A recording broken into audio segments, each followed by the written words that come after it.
Wesley Bell just called out the hypocrisy, $45 million for military pageantry while our own soldiers can't afford housing or health care. This wasn't politics, it was a hard, overdue reality check for America. Missouri, Mr. Bell. Mr. Secretary, unlike my colleague down the dais, I don't feel sorry for you. I visited with soldiers in war zones whose life is on the line, so a few tough questions. I think you'll be okay. And so my first question is, are you authorized to disclose intelligence that would put our troops in harm's way to our enemies? Well, I reject the premise of the just saying, question. Just as a hypothetical, are you authorized to do that? I have not and do not. Exactly, and I assume that. So when you told our ranking member that everything that you say is authorized, that wasn't completely accurate, correct? What I said is that every way that I communicate is authorized. You actually said everything that you said is authorized. I wrote it down. Now, with that said, and the reason I bring that up is because it's about accountability. And we're talking about this war ethos. The primary component of that is accountability. And I'm going to indulge me in a quick analogy. Republicans introduced a bill on the House floor a few days ago, a resolution standing against terror, racism, hate, anti-Semitism, which as an American, as a black man, I'm going to stand against those things 6 times a week, twice on Sunday.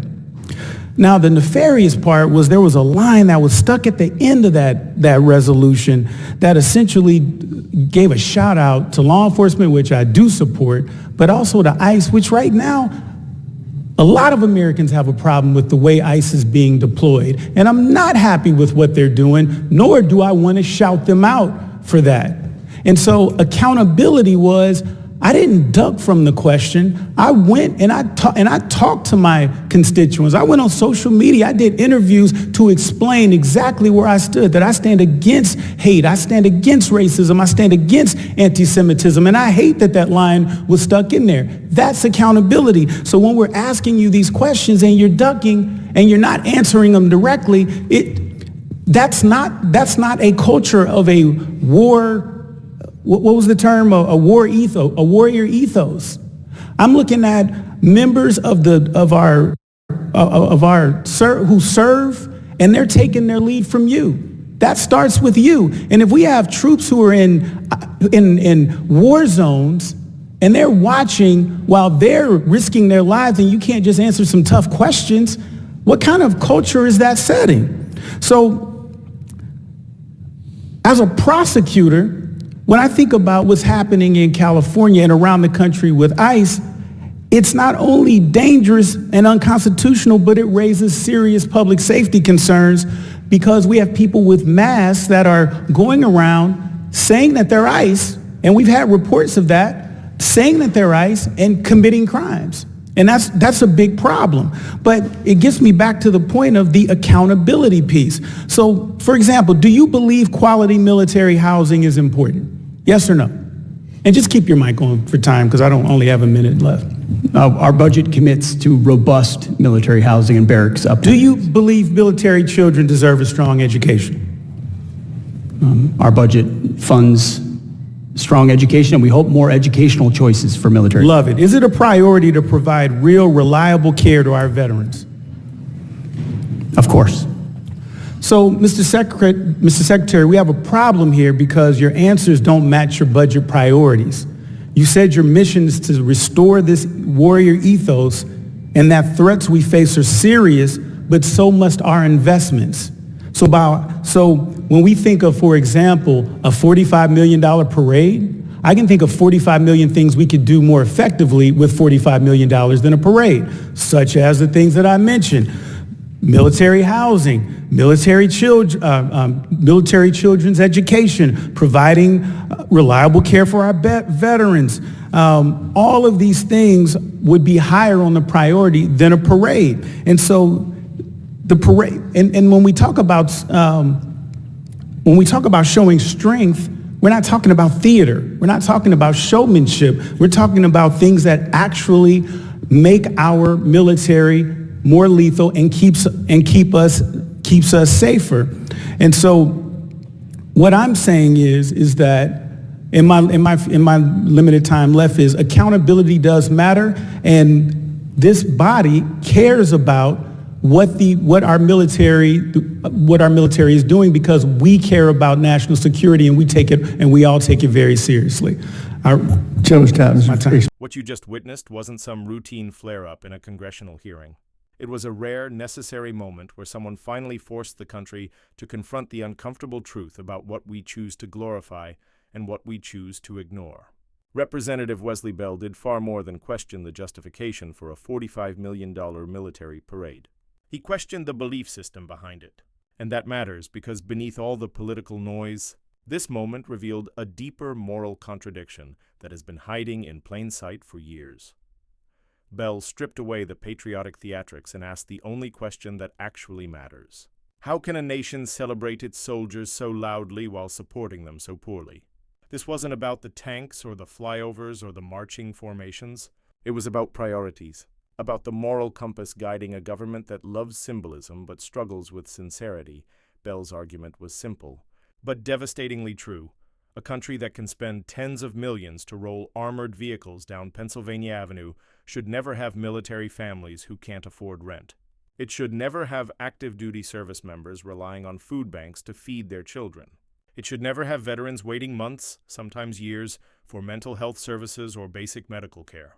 And it should never let military children sit in classrooms where ceilings leak, textbooks fall apart, and counselors are stretched impossibly thin. Calling this hypocrisy isn't hostile. It's honest. It's patriotic. Because true patriotism is not measured in the decibels of aircraft roaring overhead. It's measured in how well a nation protects the people who protect it. Bell wasn't attacking the idea of honoring the military. He was defending its essence. What he exposed, intentionally and unapologetically, is the culture of performative politics, a culture where showing support becomes more important than practicing it. And that's a problem that goes far beyond this hearing, or this administration, or this moment. It reflects an America increasingly comfortable equating spectacle with strength, and optics with integrity year after year. Politicians across the spectrum repeat the same lines: support our troops. But when it comes time to fund housing repairs, expand healthcare access, address suicide risks, or improve family services, the urgency seems to evaporate. That gap between what leaders say and what they do is precisely what Bell confronted head-on. And then came his analogy. A pointed, deliberate reminder about a recent resolution that claimed to condemn hate, but quietly included unrelated political language meant to shield agencies like ICE from criticism. Bell called it what it was: a manipulation packaged as moral virtue. A performative gesture disguised as progress that wasn't a tangent. It was proof of a pattern where noble words are used as shields, where slogans replace solutions, where patriotism becomes a convenient backdrop instead of a guiding principle. And Bell, as both a former prosecutor and a lawmaker, understands better than most that accountability without honesty is meaningless. You cannot demand trust if you refuse to tell the whole truth. Inside that hearing room, he revealed something more troubling than the waste of $45 million. He revealed the ease with which political leaders defend that waste, the ease with which they dodge questions, blur responsibility, or hide behind patriotic language to justify decisions that hurt the very people they claim to honor. And if you listened closely, Bell's frustration wasn't anger, it was urgency. It was the voice of someone who has seen what happens when institutions forget their purpose. It was the voice of someone speaking not as a politician, but as an American who refuses to accept tradition as an excuse for neglect. Because in a nation where veterans sleep on sidewalks, where military mental health programs are stretched to breaking, where families live with black mold in government-provided housing, a $45 million parade isn't just bad judgment. It's insulting. It sends a message that appearances matter more than people, that celebrating the military is more important than supporting it. That image is more important than impact. Bell was asking America to reckon with a truth we've avoided for too long. Real patriotism isn't loud. It's responsible. It's compassionate. It's reflected in budget lines and policy decisions, not in fireworks and marching bands. The most patriotic actions are often invisible. They are the protections no one sees the repairs that don't make headlines, the healthcare expansions that save lives quietly in the background. They are the reforms that prevent suffering rather than perform strength. What happened in that room wasn't just political theater. It was a moral confrontation between what America claims to value and what it actually funds. Wesley Bell's words cut through the noise because they weren't about scoring points. They were about restoring principles, about reminding us that democracy only survives when leaders are willing to ask hard questions, challenge waste, and push back against hypocrisy, even when it's uncomfortable.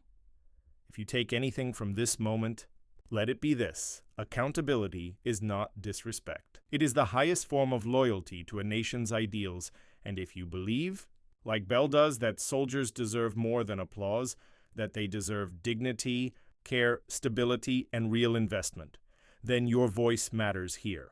Talk about this, share it, ask your own questions, demand better, because every time we allow showmanship to replace substance, we drift a little further from the country we claim to be.